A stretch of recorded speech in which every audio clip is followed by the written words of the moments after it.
যখন ঈশ্বর জিহুদার প্রতি দুঃখিত ছিল, তিনি জিরেমিয়াকে বলেছেন আর একটি বার্তা দিয়েছেন। ইহা রয়েছে জিরেমিয় 5:15-তে। সদাপ্রভু কহেন, হে ইসরায়েল কুল, দেখো, আমি তোমাদের বিরুদ্ধে দূর হইতে একটি জাতিকে আনিব। সে বলবান জাতি, সে প্রাচীন জাতি। তুমি সেই জাতির ভাষা জানো না, তাহারা কি বলে তাহা বুঝিতে পারো না।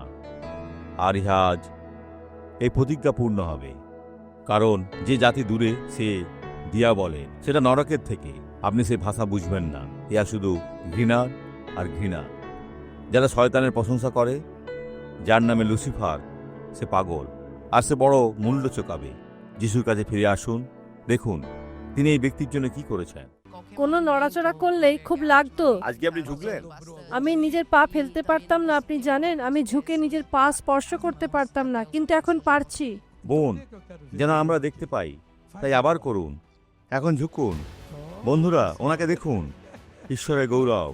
এখন প্রার্থনা করতে চাই, প্রভু, এই ব্যক্তিকে সুযোগ দাও যেন সে সম্পূর্ণ হৃদয়ে ফিরে আসতে পারে, আর তুমি যে মঙ্গলের তা উপলব্ধি করতে পারে। আর তা এদের জীবনের সমস্ত মন্দকে বলি, বেরিয়ে যাও যিশুর নামে।